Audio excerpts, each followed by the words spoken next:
A generation ago, great newspaper names and powerful families loomed large on the landscape of American journalism. The Knights of Miami, the Chandlers of Los Angeles, the Bancrofts, Tribune, the Grahams, the Binghams. They fought epic fights for the First Amendment. They dominated the annual prize competitions. They made governments quake, and they shaped their communities. Of course, there are great new leaders on the scene, like Jeff Bezos at the Post. But today, only one of those great families remains in control. And only one of those publishers from that era can actually say that despite a tumultuous landscape, his institution is more powerfully journalistic, more important to the world than the day he started. Arthur Sulzberger, driven by an extraordinary sense of mission, has navigated the times to the other side.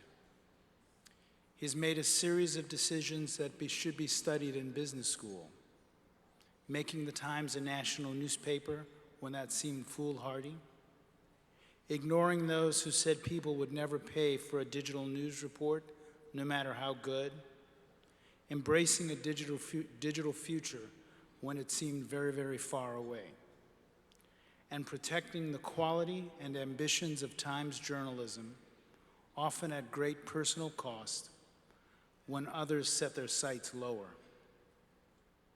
Several weeks ago, I sat in Arthur's office, listening as he explained to a new White House that they had to talk on the record when they came to the Times. This was a day after a group of news leaders went to Trump Tower for a humiliating off-the-record scolding.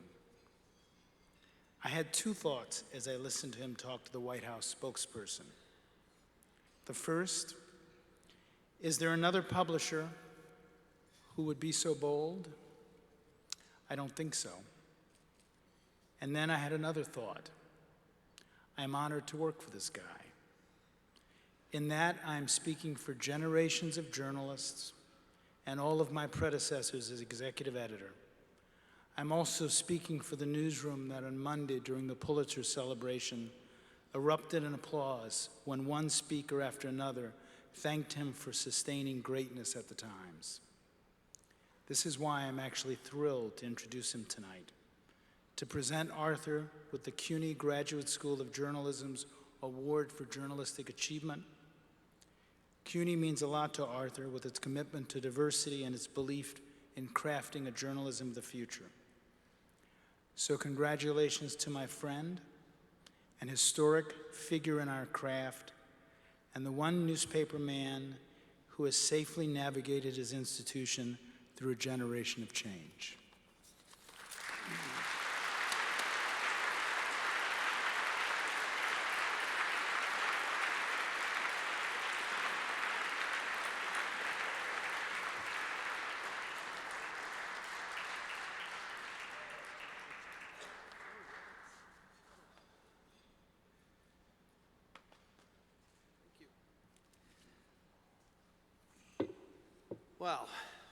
Well, good evening, all.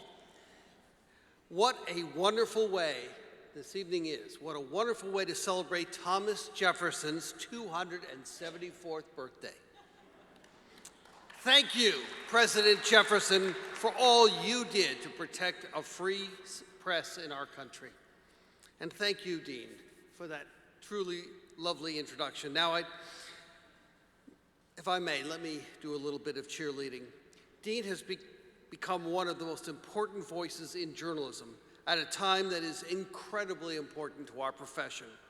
He's led our newsroom with passion, with grit, and with integrity. And I could not be more proud of the job you are doing, Dean. Thank you.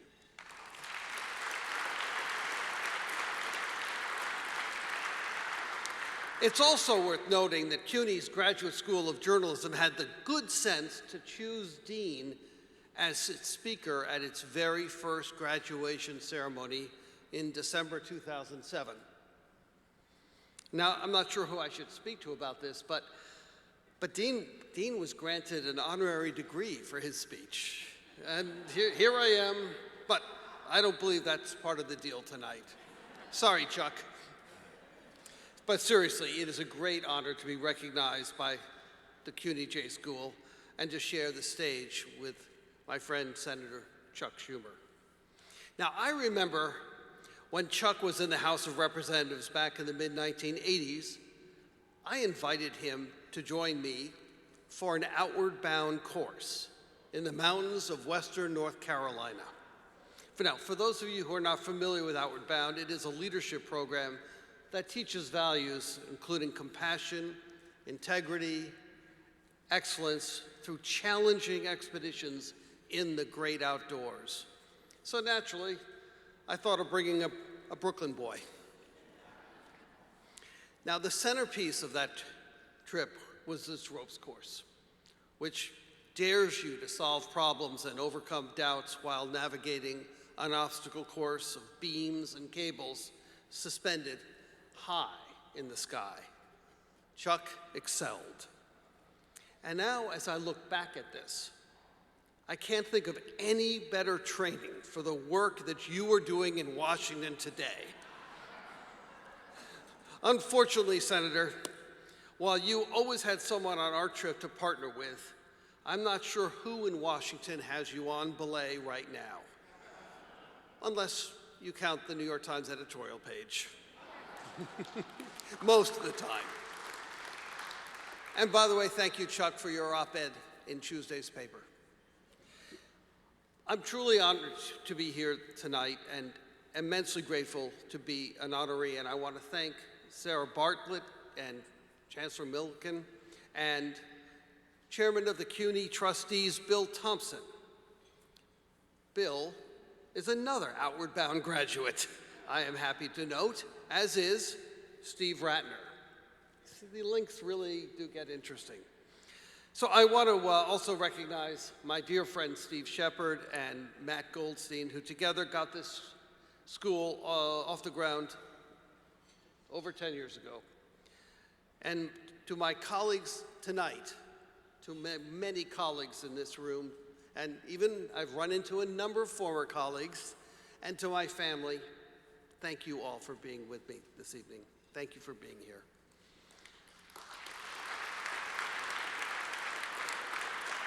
Now, the most exciting thing about this event is what it helps to do, namely raise funds for scholarships and for summer internship stipends for students of the Graduate School of Journalism. Since its creation, as we say, 10 years ago, the J School has been on the front lines of not just training the next generation of journalists, but challenging our journalistic norms and pushing innovation across every facet of media. We are certainly proud of the long-standing ties that exist between the Times and the school. As Sarah noted, just before the school launched, my aunts, Marion High School, Ruth Holmberg, and Judy Sulzberger made a most significant, extraordinarily endowment gift in honor of my father's retirement from the Times. And the Times' Journalism Institute, Student Journalism Institute, now actually operates out of the J School.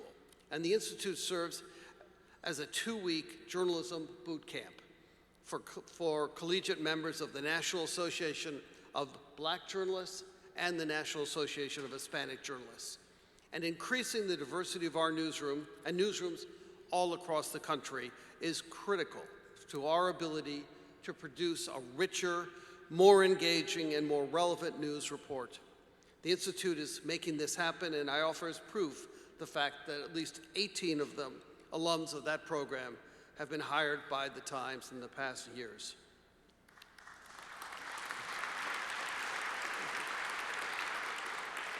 Now, before I wrap up, let me say this. We are living, as has been noted, in a very compelling period, and we all need to help news consumers better understand the work our news organizations do. With all we are seeing, with Brexit, with the upending of the political norms across the globe, with the tumult in the Middle East and political divisions, to say the least, here in the United States, this is an especially powerful moment for our profession. As journalists, we want people to be well and reliably informed. We want to help lift the global conversation. At the New York Times, this has been our commitment for 165 years, and it remains the central idea that guides and sustains our work.